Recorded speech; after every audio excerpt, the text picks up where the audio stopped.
All right, hey guys, welcome to Pre-algebra 7.1, where we are talking about percents and fractions today.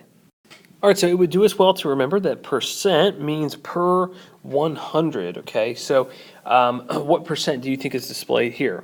Well, I would look at this and say, well, if I have a 10 by 10 grid, and I have 4 rows that are totally filled in, I know I've got at least 40 out of the 100, right?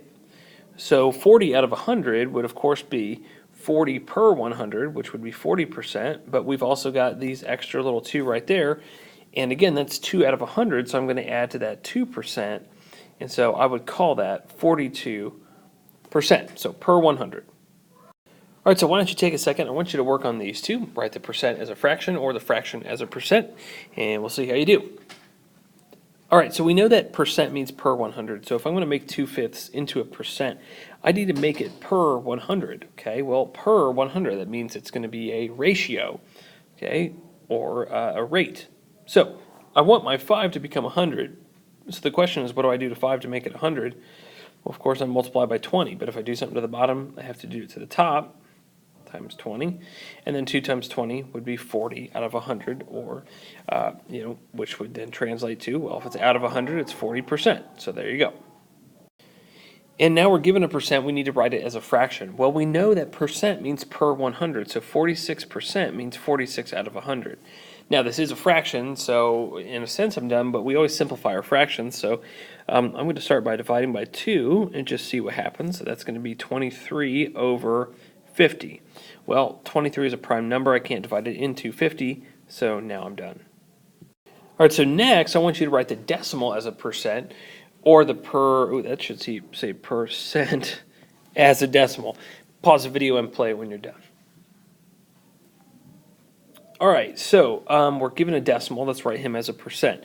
Well, 0.77, we need to look at the last digit, of course, which is that 7, and he's in the hundredth, H-U-N-D-R-E-D-T-H-S, hundredths place. So it's going to be these two digits, 77, over that last digit's place, which is 100. So 77 out of 100. I can't simplify that, so there, I'm done.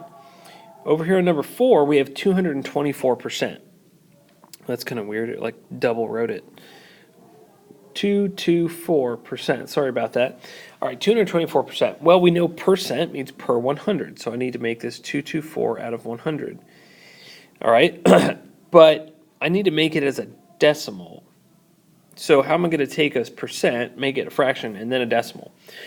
Well, you know what we could do is actually go to our percent here and say, well, 224%. I know that the decimal is actually existent right there, so I could move it 2 spaces to the left and call this the decimal 2.24.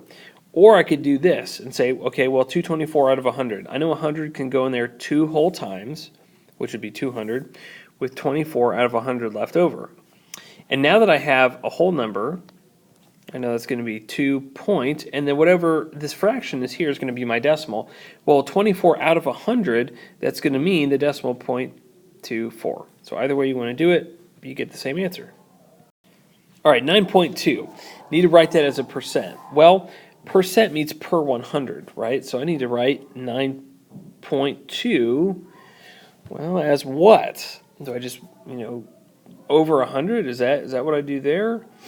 Well, no, 9.2 of 100, no, it's not really what's going on. Consider this. 9.2, well, how about the number 1? A whole. Wouldn't we say 1 is 100%? Yeah, we would, right?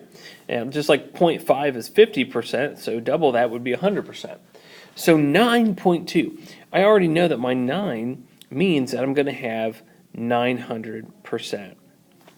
But I'm going to have to add to that this 0.2, okay? Well, that 0.2 is going to be what?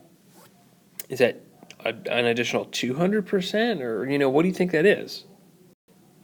Let's consider what this 0.2 means, right? Well, this 2 is in the tenths, right, place. So 2 in the tenths place means 2 divided by 10. Well, what's 2 divided by 10? Well, it's going to be 0.5, but I don't really want a decimal. But 2 out of 10, what is that part as a percent? Well, 2 out of 10, if I were to make that into a percent, I would say, well, I need to make it into a per, not 10, but per 100. So what do I do to 10 to make it 100? Times 10. So what do I do to 2 to make it 100? Well, times 10 as well, and so you get 20. So we're not only just taking this 900%, which we get from the whole number, but now a 20%, which comes from the decimal portion. And so what's 90% plus 20%? You get 920%. All right, let's do this last one. 270%. We're going to write him as a decimal. Okay. Well, again, we know the decimal resides right there. So we could, just say let's move it 2 places to the left, and we're going to call it 2.7. And that would be true. But we need to understand what goes on here in terms of per 100. So we know 270% means 270 per every 100. And, well, how many times, this is a division problem, so 270 divided by 100. How many times does 100 go into 270? Well, it goes in there 2 whole times with how much left over? Well, 70 out of 100 left over. And so we would simplify that by making that 7 out of 10, and we can't simplify that any further. And so we know, again, 2 is our whole number portion, and then this fraction is going to translate to our decimal portion. Well, what's 7 out of 10? Well, that means 7 in the 10th place, so right there, and you get your answer, and you're done. All right, so let's apply some of this. There's a radio station, and it asks a different trivia question each weekday morning. And anybody can call in to answer, but the first person to answer correctly gets their name entered into a drawing, and then it's closed for the day. So at the end of a week, the station randomly selects one person who answered a question correctly that week. Could have been Monday, Tuesday, Wednesday, Thursday, or Friday, to win a small prize. And again, only one person wins per day. What is the probability that the person who answered correctly on Monday is going to win? We're going to write our answer using a percent. So again, what's the probability? So we need to know the favorable outcomes over the possible outcomes. Well, how many days are in a week? In a weekday. How many weekdays are in a week if we consider weekdays to be Monday through Friday? Well, there's only 5, right? Now, what's the probability that a person who answered correctly on Monday will win? Well, how many Mondays are there out of that 5? There's only 1. But we need to write our answer using a percent. And again, percent means per 100. So what do I do to 5 to make it 100 times 20? So what do I do to 1? Also multiply it by 20, and of course you get 20. Now that it's per 100, we have our percent, and the percent is going to come from the numerator. It is 20%. All right, but also at the end of each month, the station randomly selects one person who answered a question correctly that month to win a grand prize. So what's the probability that anyone will win if there is if there's 25 days that month, 25 weekdays that month? Write your answer using a percent. Okay, so what is the probability that anyone will win if there are 25 weekdays? Well, there's a total of 25 weekdays. We know that. But what's the probability someone will win? Well, you can only have one winner, right? Out of every Monday, Tuesday, Wednesday, Thursday, Friday of that month, only one person is going to win this. So you get 1 out of 25. But we need to write our answer using a percent. Again, percent means per 100. What do you do to 25 to make it 100? Multiply by 4. Let's do the same thing up there. 4 out of 100. So, let's say you called in one Thursday during that month and you got the correct answer. So you get entered into a drawing for that month. And so what is your chance of winning? Well, we have a per 100 here. So our numerator is going to be our percent. And it's only 4%. All right, so the food that a typical adult elephant eats per day is 4 to 6% of its body weight. If an elephant eats less than 4%, it may be sick, but if it eats more than 6%, it might make itself sick. What we want to do is find what the minimum and maximum amount of food that a 7-ton elephant should eat. So what do we need to know here in order to solve this? Well, there's one thing that I'm automatically thinking of, and that's ton. And I need to know what ton means. So what does ton mean? Well, 1 ton, all right, is going to equal how many pounds? Well, how much? 2,000, right? Okay, so if that's not something you know off the top of your head, you need to get that memorized, okay? So 2,000 pounds. So we could also say that this elephant, instead of weighing 7 tons, it weighs 14,000 pounds. So let's find the minimum and maximum amount of food that they can eat. Well, the minimum is always going to be 4% of its body weight. So that's going to differ from elephant to elephant. But what is 4% of a 14,000 pound elephant? Or what is 4% of 14,000 pounds? So how am I going to do that? Well, 4% is a percent, obviously, but I can't multiply by percents. I need to make it into a decimal, which is 0.04. Of means multiply, and if you take 0.04 and you multiply it by 14,000, you get what? 560. So 0.04, oops, I'm sorry, 0.04 times 14,000 is 560. Now the maximum, though, is 6%. So I need to do basically the same thing, figure out what 6% of 14,000 pounds is. And that's like taking 0.06 times 14,000, of course. And 0.06 times 14,000 would get you 840. Now again, we're talking about pounds here. And so which ones are min? Well, obviously our smallest ones. This is our minimum. That's our maximum. So for a 14,000 pound elephant, they could eat 560 pounds a day and still be healthy, but they could also eat up to 840 pounds per day. But any less or any more, any less than this or any more than that, it's going to be sick or it is sick. All right, so let's say you got a garage keypad, right? We've used this one a couple times. And you know, you're coming home before your parents get home and you need to get in and you're just having a like brain lapsey kind of day. Okay, so you remember the first digit is a 2. You remember the first digit is the second digit is a 9, okay?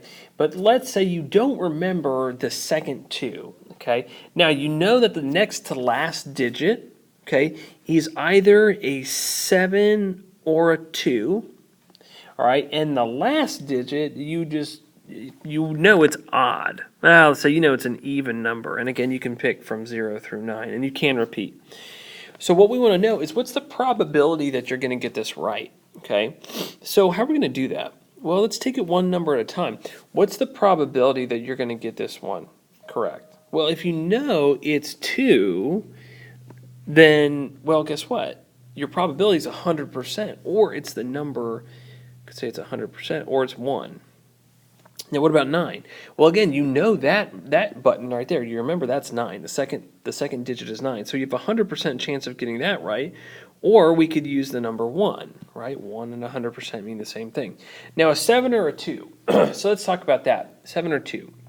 Well, you know for sure it's either a 7 or a 2, but you're going to push one of these buttons, either 7 or 2, and you're either going to get it right or wrong. So what's your chances of getting this one correct? Well, you have only 2 options, but only one of them is correct. So it's a 1 out of 2, or a 50% chance. Now, 50% translates to what number? Well, remember, it means per 100. So 50 per 100 would simplify down to 5 over 10, which simplifies even further to 1/2. So you could have a half there, or you could have 0.5. And then let's talk about this last one. You know it's even. So how many even numbers, though, could we pick from? Well, from 0 to 9, the even numbers we have are 0, 2, 4, 6, and 8. So there's 5 possibilities here, right? But out of those 5, only 1 is correct. So there we have a 1 in 5 chance of getting the correct answer. So now what are we going to do here? Well, actually, just like before in the probability unit, we're just going to multiply everything, right? So 1 times 1 is 1. Now what's a half times a fifth? We'll multiply the tops, you get 1. Multiply the bottoms, you get a 10. And 1 times a tenth is obviously 1/10. Now, we want to write our answer as a percent. So again, percent means per 100. What do you do to 10 to make it 100? Times 10, so do the same thing up there. And 1 times 10 gets you 10 out of 100. And since this is now per 100, that numerator is our answer, and it's a 10% chance. All right, so this is the last one we'll do. There's a code, 1, 2, 3, 4, 5, 6, so a 6-digit code made up of only 1s and 2s, okay? So this one could be a 1 or a 2, a 1 or a 2, 1 or a 2, 1 or a 2, 1 or a 2, 1 or a 2. And I want to know what is the probability in percent form that you get the code right on the first try, okay? Now again, we don't know what any of these are, but we know they can only be a 1 or a 2, right? So why don't you try that and then see how you do. So what's the probability of getting this one? Well, you only have two options, the numbers 1 or 2, and only one of them is correct. So you have a 1 out of 2 chance, a half, right, of getting it right.